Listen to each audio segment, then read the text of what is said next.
ဒုက္ခဘုံကြီးထဲမှာနေပြီးတော့ဒုက္ခကိုမတွေ့ခြင်းဘူးဆိုလို့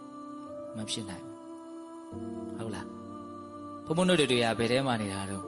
ဒုက္ခဘုံထဲမှာနေတာဒုက္ခဘုံထဲမှာနေတာမဟုတ်အဲ့တော့ဒုက္ခဘုံထဲနေတဲ့လူဟာဒုက္ခကိုတွေ့မှာပဲ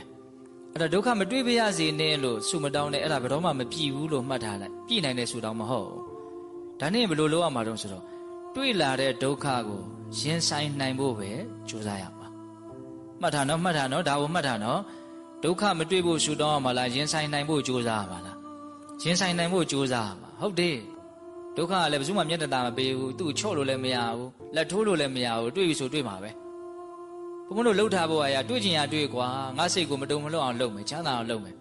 ဒုက္ခတွေ့ဖို့ရာမင်းတာဝန်တွေ့လာတဲ့ခါမှာမတုံမလှုပ်အောင်လုပ်ဖို့ကငါတာဝန်ဆိုတဲ့သဘောမျိုးစိတ်ဓာတ်ကိုခိုင်မာအောင်ရှိဖို့လိုတယ်ဒေသနာတော်ဒီဆိုတာအဲ့ဒါပဲဒုက္ခမတွေ့အောင်ဒုက္ခကိုရှောင်